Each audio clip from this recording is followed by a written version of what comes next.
Welcome to the Drip Podcast, hosted by myself, Angela Craig. I am an advanced practice nurse, a clinical nurse specialist, and a senior medical manager with medical affairs at Baxter. DRIP standing for D, define, R, research, I, innovate, and P, practice. It embodies a patient-centered, evidence-based approach for cutting-edge medical science. Our mission is to foster scientific discussions with the brightest minds in emergency and critical care, with a never-ending ambition to save and sustain lives. Join us as we navigate through topics like fluid management, fluid choice, and shock resuscitation. This podcast is part of a non-promotional education series. Our guest has been compensated for their time and participation today. Hello and welcome to the Drip Podcast. Today's guest has earned a Bachelor of Sciences in Biology through UC San Diego. He went to the Western University of Health Sciences to complete his studies as a doctor of osteopathic medicine.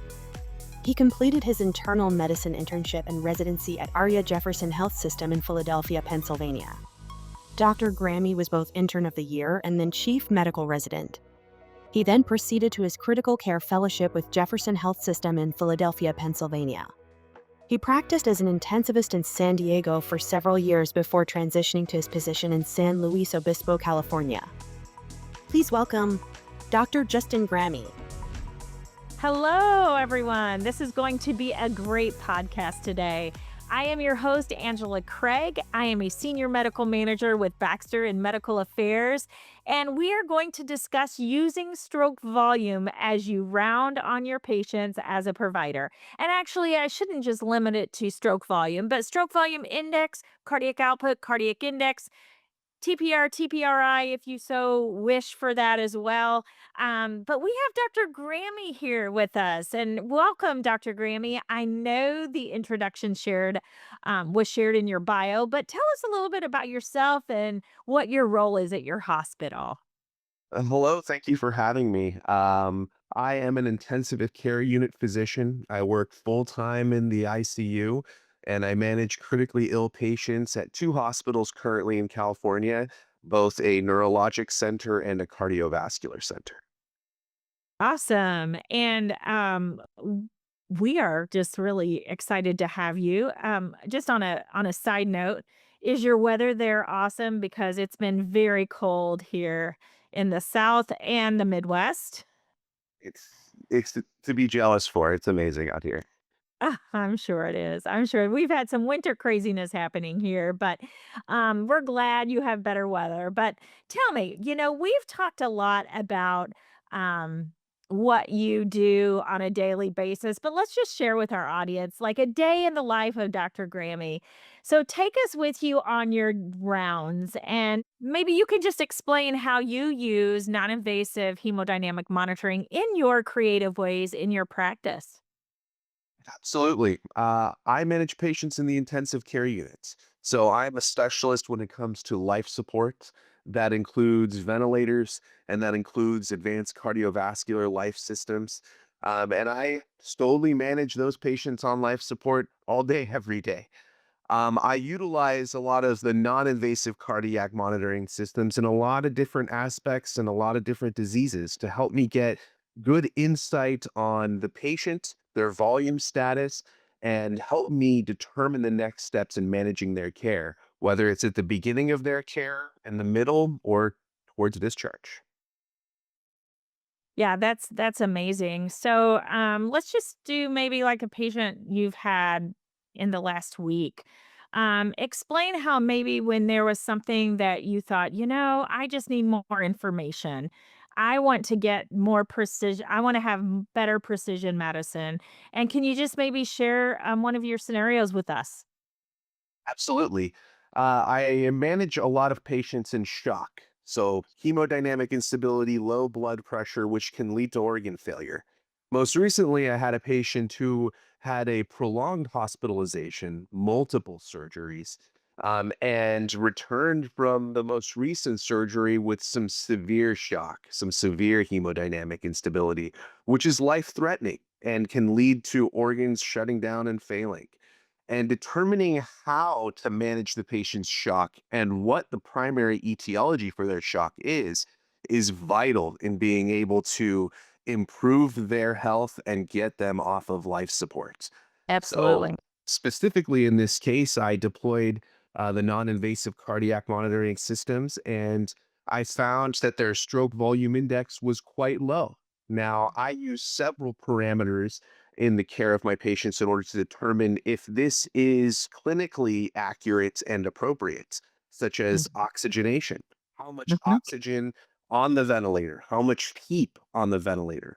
How many uh, drugs to support the patient's blood pressure, the vasopressors? Is it one, two, three?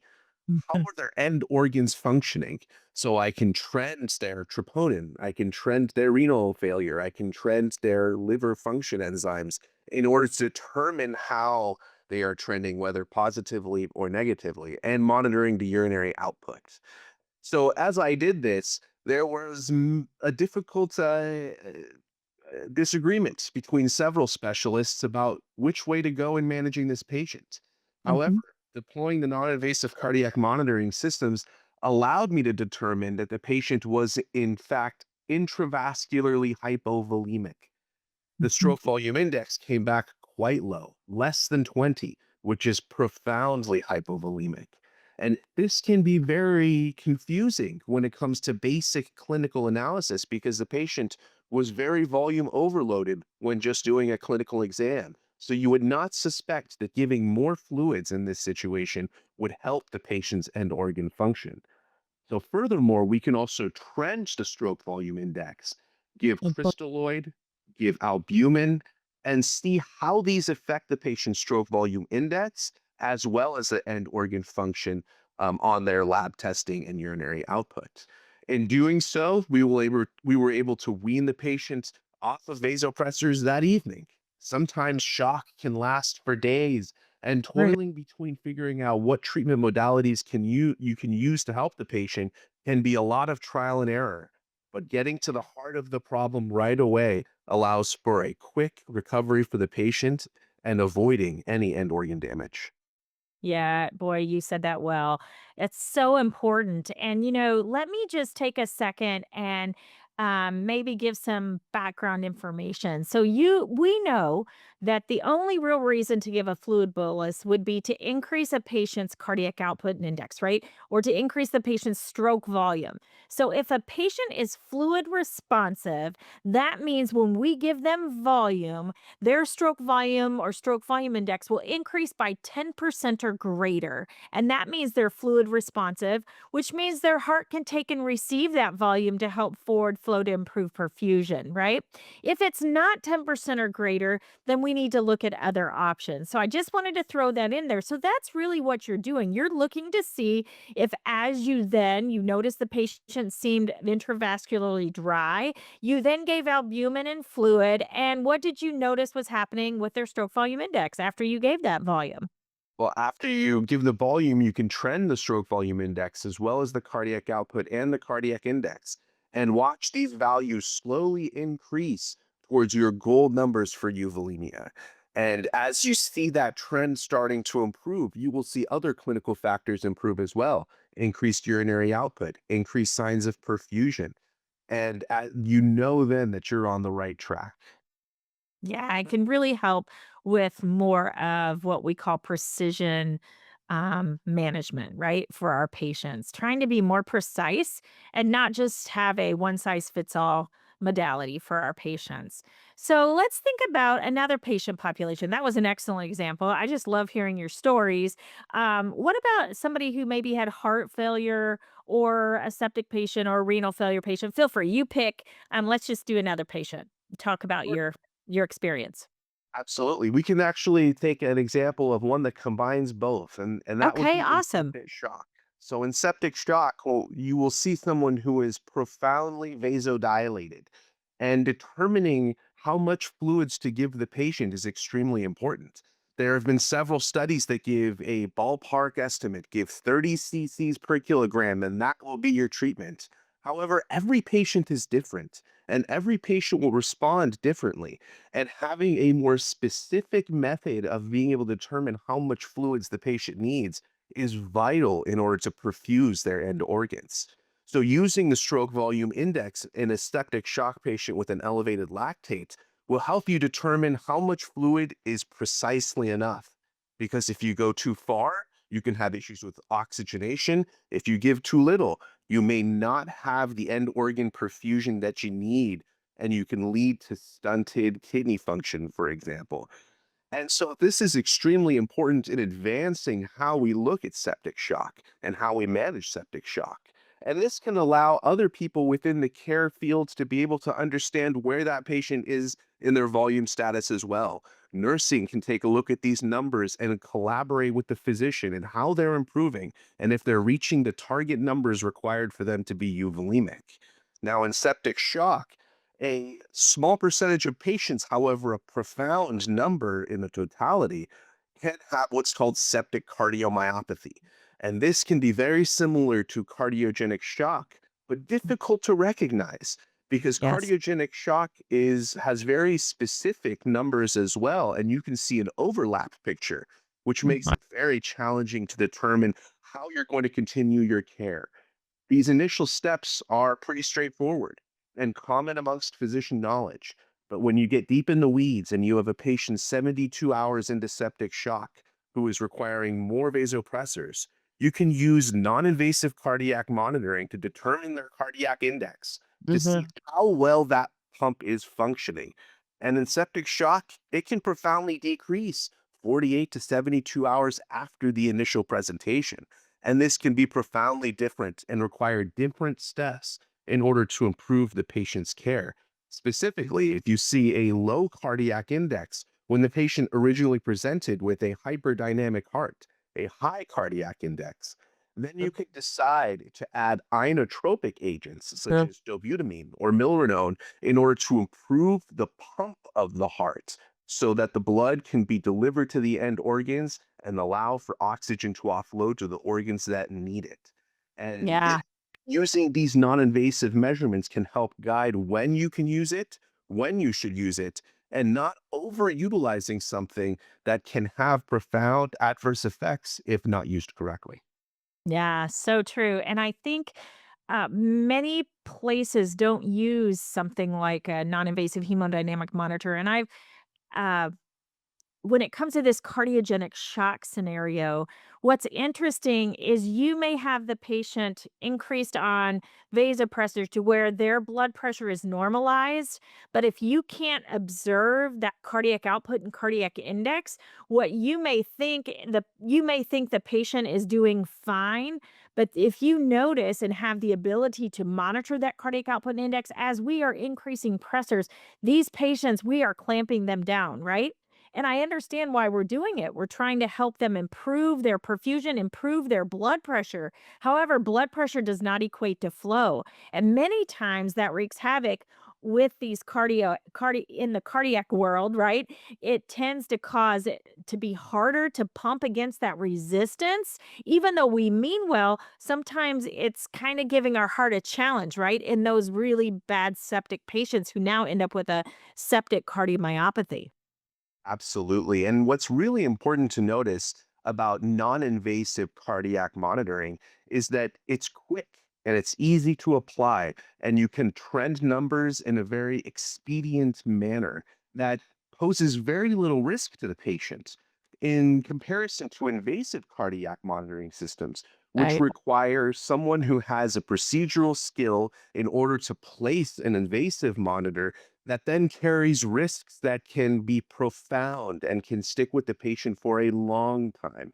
And even then, the misplacement of these invasive systems can cause numbers that may not be accurate. So using non-invasive systems is the future. And the ability to monitor these systems in real time allows for a physician to respond in real time, allowing for improved outcomes. Yeah, that's so true. So true. Well, you've also talked to me a little bit about patients who are maybe on CRRT or dialysis of some sort. Tell me what your experience is. And do you find that non invasive hemodynamic monitoring is helpful for a patient that you are offloading? Or maybe they're on like a diuretic drip of some sort? Absolutely. When it comes to someone who's in renal failures, they are extremely difficult to determine their fluid status. They frequently have hypoalbuminemia and they will have anasarca. So those traditional methods are very difficult to use to determine what you're going to do with regards to fluids and diuretics. Furthermore, they may be anuric. So you don't have the clinical measurements that you would typically use to see how the patient is responding. In current medicine practices, they will use dialysis, for example, until the patient becomes hypotensive and then start giving boluses in order to continue dialysis. To me, this is a method in the dark, trying to figure out exactly what you're trying to do and how to do it. Whereas if you have a non invasive cardiac monitoring system, you can objectively monitor the patient's intravascular volume. And by doing so, you can know when you're becoming hypovolemic before you have hypotension and have to respond with fluids in a rather hasty fashion. Or you can see if the patient continues to be hypervolemic and requires more fluid to be taken off than the traditional amounts. So it helps you determine where you can go with the patient in order to optimize their fluid status, which is extremely important. As the Starling curve itself teaches us, euvolemia is necessary for optimal end organ perfusion and performance. And knowing when to find that sweet spot is very difficult from a clinical perspective. So, having objective measurements such as stroke volume index allows for a clinician to know that in real time and for a dialysis nurse to be able to collaborate with their physician to determine how much fluids can be removed and when you have a patient on a diuretic infusion, this can actually cause worsening renal failure. And we have to ask ourselves why. The reason is not the diuretic itself. The reason is because the intravascular volume is getting too low and we're hypoperfusing our organ. And we have to know when to stop or when to slow down. And that is extremely important. So, utilizing stroke volume index can help us manage these very difficult clinical situations. And even so, we can apply these to patients who are not critically ill and who require traditional dialysis to know when to optimize euvolemia. Because if you find a patient to be in euvolemia, you're optimizing all of their organs, not just a few.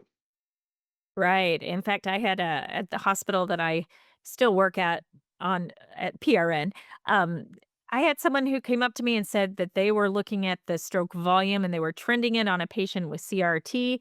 And as they were trying to pull off more volume, they started to notice that the patient's stroke volume was decreasing and decreasing. And as their stroke volume would decrease, then they would notice their blood pressure was then following to a decrease. So they knew when to kind of slow down on the pull and allow for the patient to regain hemostasis.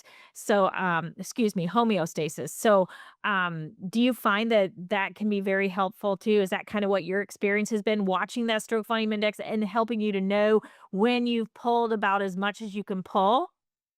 Absolutely. And the factors that we use clinically right now are much more lagging indicators than a stroke volume index. So Right. seeing someone's creatinine go up may or may not tell you exactly what their fluid status is for several physiologic reasons.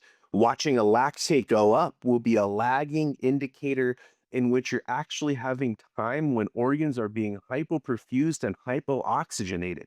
That's why the lactate is being created by the body to begin with. So when you use those clinical measurements in order to determine how the patient is doing, you actually have times of organ cellular hypoxemia that have already occurred. But stroke volume index will give you this knowledge in real time so that you don't have to wait for those clinical indicators. You don't have to have hypoxemia at a cellular level, and you can respond much faster. And by doing so, the patient's outcomes are much better because you're not recovering from any end organ hypoperfusion or hypoxemia. Yeah, that's good stuff for sure.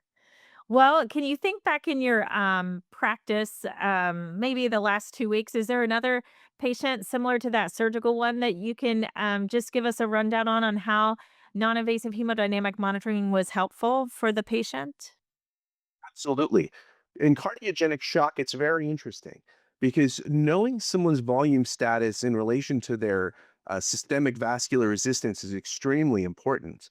And commonly in clinical medicine, we associate a high lactic acid with hypovolemia. And we look at the initial part of the Starling curve and say, that's what it is. Let's give some more fluids.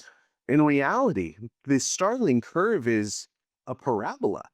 And having hypervolemia can also lead to hypoperfusion and low oxygen delivery to the organs.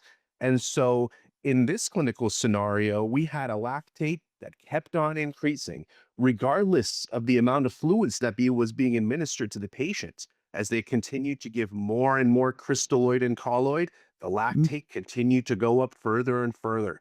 And everyone was perplexed. Why is this happening? Why is the lactate getting worse? Well, when you deploy non invasive cardiac monitoring systems and see that the stroke volume index is actually 60, you know that the patient is hypervolemic and you have to begin to utilize diuretics in order to improve the patient's end organ perfusion. And by doing so, then you see the lactate start coming down. No. Oxygen is being delivered better. The organs like a very specific euvolemic range. They don't like to be dry, they don't like to be wet. And Uh-huh. knowing which side you're on of this problem is extremely important. All the lactic acid tells you is hypoperfusion. It doesn't tell you which part of this curve you're actually on. Right. Boy, that's good. So were you able to optimize that patient then and get that volume off and see a change in the patient status and see that lactic acid come down? Yes, we started a diuretic drip, bolused a good dose of diuretics. The patient began to have a large amount of urinary output. And as we watched that stroke volume come down to a euvolemic level, you notice that the patient's vasopressor requirements also decreased. Their end organ function, such as their creatinine and their liver enzymes, started to improve. And then you also notice their cardiac index on the non invasive cardiac monitoring system begins to improve as well. So Yeah. see it in real time. And once you do that, the patient can avoid interventions such as dialysis, which can have a profound effect on a patient's immune system and other organs. Yeah. Boy, that's so true. It's cool that you've really kind of figured out how this works with your patient populations. And yet sometimes, we find that people are really hesitant to utilizing a non-invasive hemodynamic monitoring system. And my answer to that, using nothing is not better than something. And even if somebody didn't believe the numbers, I think trend is your friend, right? You can trend how a patient is doing. Are they going up and or down? You can kind of trend them on their Frank Starling curve and find out where their sweet spot is, right? So I'm really not sure why sometimes people are so nervous about something like this. Do you have any thoughts on that? Well, I encourage clinicians when I'm discussing non invasive cardiac monitoring systems and utilizing it with people who have not had experience with these systems to use it in conjunction with your current clinical practice. So don't remove your current clinical practice knowledge and modalities to determine the patient's volume status. Add this on top and use the clinical factors that you already know to confirm what you're finding objectively in these numbers. So most times, physicians will actually have a very keen sense of determining a patient's volume status through their known clinical factors: oxygenation, urinary output, how the echocardiogram looks, cardiac index, etc. However, this is a much more specific tool to help you determine how much medications you may need to give, or how much fluids you need to give, when to start, when to stop, how quickly to go. Do you need to go at a high dose with your diuretics, or do you need to go with a low dose at your diuretics? And as you said, trend is your friend. So as you watch these numbers, if you have someone who's hypervolemic and you administer a diuretic and they suddenly drop quickly, you may have achieved your goal, but then you know wow, that dose in and of itself was just what the patient needed, and we do not need to continue with such an aggressive dose, etc.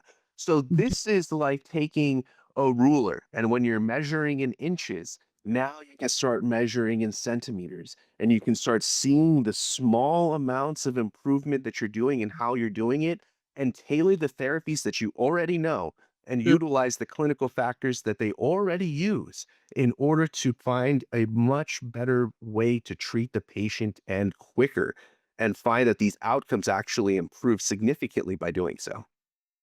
Yeah, so true. I liked what you said, how many times, you're going to utilize it with your already knowledge base and your ability to assess patients well. But also, I think, there's synergy with something like that. I think sometimes people get confused with fluid.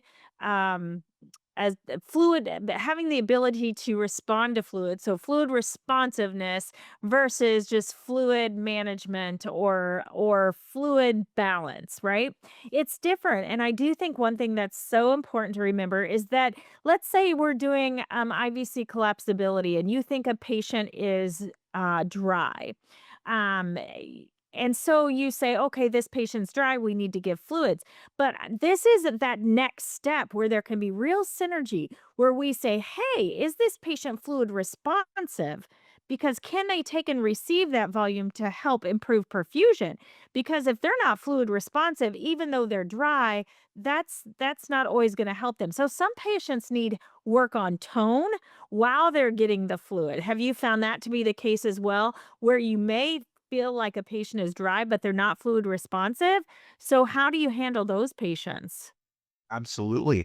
If you, it's all relative based on the patient. So when you come at medicine in a modern perspective and you realize that men are different than women in their physiology, and that size makes everyone differently, whether you're small and petite or large and tall but obese. Every person is different. And figuring out how much of what medications you need to administer is going to vary from patient to patient. And how you do that is extremely dynamic. So, utilizing a monitoring system that allows you to tailor that based on the individual person rather than using generalizations or lagging indicators can help you tailor your therapies much better. So, based on our surviving sepsis guidelines that we have used in critical care for many years, the 30 cc's per kilogram approximation is a nice approximation. However, it is not specific, and it doesn't account for those details that are different between gender, those details that are different between height, Mhm. etc. So, knowing something that you can use in addition to those already based knowledge perspectives to help you tailor your therapies to that specific patient will allow you to have much greater success. Yes, so true. And I do think CMS has given us a little leeway there. We are able to, if we are not fluid responsive, or if our patient is not fluid responsive, and we have used a stroke volume index, cardiac output, or cardiac index guide to document that, then we're not going to be held liable to that 30 mil per kg if that patient is in shock. But once again, it's really about seeing exactly what that patient needs and documenting appropriately. And wow, there's just so much we could talk about this all day, Dr. Grammy, and we would have fun doing it. But we just thank you so much for the great job that you're doing and really utilizing non-invasive hemodynamic numbers, working with patients to get the best outcome. That is really where it's at, and that's awesome. So we want to thank you for your time today. Let's say someone is listening to this podcast and they wanted to reach out to you. How might they do that? Would you prefer email or reach out to me and I can get them in touch with you? What are your thoughts? Both are very acceptable for me. I am not the biggest social media person these days. I'm slowly establishing that just because of some constraints as a physician Sure. regarding that. But email is the best way. And I love to hear questions about how to utilize these systems for patient care. And just as you said, could talk about this all day long. Awesome. So what is your email address? My email address is jgrammy@gmail.com. All right, that's easy enough. Well, we really appreciate it. We wish you the best. Keep individualizing your patient's care, and I hope you have a great rest of your day. Thank you very much. Thank you for having me today. As we conclude today's episode, I remind our esteemed medical colleagues that the opinions expressed herein are solely intended for professional discussion and should not be construed as medical advice.